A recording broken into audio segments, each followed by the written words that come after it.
তুমি আমাকে এখনো ডাল ভাত বন্ধ করুন।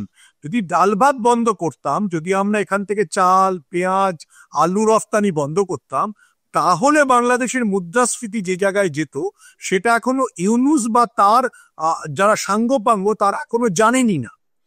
আমি একটা কথা দিয়ে বোঝানোর চেষ্টা করি যে এই যে পাকিস্তানের আজকে যে ইনফ্লেশন বা মুদ্রাস্ফীতি যে জায়গায় চলে গেছে, পাকিস্তান যে জায়গায় নিজেকে নিয়ে ফেলেছে, বাংলাদেশেরও পরিস্থিতি সেরকমই হতে পারতো, অর্থাৎ 200 টাকার উপরে হয়তো চাল বিক্রি হচ্ছে। ঠিক আছে, আমরা জানি কিছুদিন আগে এই ভারত যেভাবে বাংলাদেশের সাথে বাণিজ্য বন্ধ করে দেওয়ার একটা মানে ডিসিশন জানিয়ে দিয়েছে, ঘোষণা করে দিয়েছে, সেক্ষেত্রে বাংলাদেশের পরিস্থিতি দিনে দিনে আরো ভয়াবহ থেকে ভয়াবহতর দিকে যাচ্ছে।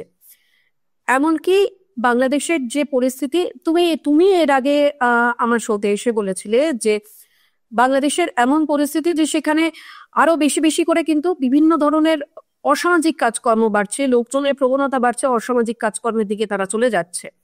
এই মুহূর্তে দাঁড়িয়ে যা পরিস্থিতি, বাণিজ্য বন্ধ হওয়ার ফলে, ভারতের সঙ্গে বাণিজ্য বন্ধ হওয়ার ফলে, সেক্ষেত্রে আমরা জানি বাংলাদেশে এমনিতেই একটা শ্রেণী যারা অত্যন্ত উচ্চবিত্ত আর একটা শ্রেণী যারা অত্যন্ত নিম্নবিত্ত, মানে আর সেই অর্থে ধরতে গেলে মধ্যবিত্ত বলে বাংলাদেশে কিন্তু কোনো শ্রেণী খুব একটা এক্সিস্ট করে না। এই ফারাকটাকে ক্রমশই আরো চওড়া হচ্ছে, আরো বড় হচ্ছে, এবং বাংলাদেশের সাধারণ নাগরিক তারা কতটা কিভাবে এফেক্টেড হচ্ছে এই বিষয়ে। আমি পারমিতা প্রথমে একটা কথা বলি, আমরা কিন্তু বাংলাদেশের সাথে বাণিজ্য বন্ধ করি। আমরা বাংলাদেশকে যে অতিরিক্ত বাণিজ্য সুবিধাগুলো দিতাম, অর্থাৎ আমাদের বন্দর ব্যবহারের সুবিধাগুলো দিতাম, সেটা বন্ধ করে দিচ্ছি। তো দেখো, সেটা তো খুব স্বাভাবিক। তুমি গিয়ে ইসলামাবাদের সাথে গলাগলি করবে, তুমি গিয়ে চীনকে বলবে যে আপনি বা ভারতবর্ষের এই মানে নর্থ ইস্টের 7টা 7 সিস্টার্সে বাণিজ্য করুন, আর আমি তোমার জন্য গোলাপের বাগিচা বিছিয়ে দেবো, এটা তো হতে পারে না।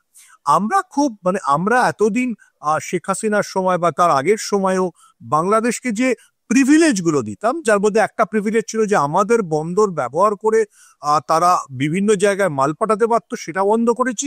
এবং বাংলাদেশ থেকে যে সস্তায় গার্মেন্টস ভারতবর্ষে আসতো, সেটা বন্ধ করেছি। তো বাংলাদেশ থেকে সস্তায় গার্মেন্টস না এলে ভারতবর্ষের দক্ষিণ ভারতের বিভিন্ন জায়গায় বা ইভেন পশ্চিমবঙ্গের মেটিয়াবুরুজে যেসব গার্মেন্টস তৈরি হয়, সেগুলো হয়তো রিটেলারদের কাছে যাবে। ফলে আমরা কিন্তু বাংলাদেশকে এখনো আমি বলবো সেই অর্থে কোনো চাপ দিই, আমরা যে স্পেশাল প্রিভিলেজ দিতাম সেগুলো বন্ধ করেছি। আমি একটু বাংলা ভাষায় বোঝানোর চেষ্টা করি, তুমি আমাকে যে খাবার দিতে, সেই খাবারে যে স্পেশাল গন্ধরাজ লেবু, পাঁপড় কিংবা মিষ্টি দই ছিল, সেগুলো বন্ধ করেছো।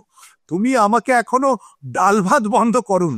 যদি ডাল ভাত বন্ধ করতাম, যদি আমরা এখান থেকে চাল, পেঁয়াজ, আলু রফতানি বন্ধ করতাম, তাহলে বাংলাদেশের মুদ্রাস্ফীতি যে জায়গায় যেত সেটা এখনো ইউনুস বা তার যারা সাঙ্গপাঙ্গ তারা এখনো জানেনি না।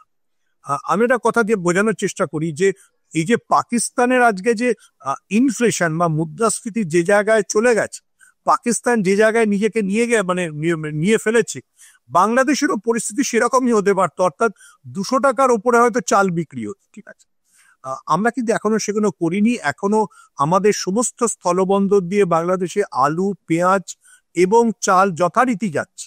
এগেন আই রিপিট, যেটা আমরা করেছি, তোমাকে আমি যে স্পেশাল ফেভারটা দিতাম, থালির সঙ্গে একটা গন্ধরাজ লেবু এবং দই, সেটা উইথড্র করে নিয়েছি। তো সেটা তো আমার প্রেরোগেটিভ, আমি তোমাকে স্পেশাল প্রিভিলেজ কেন দেব?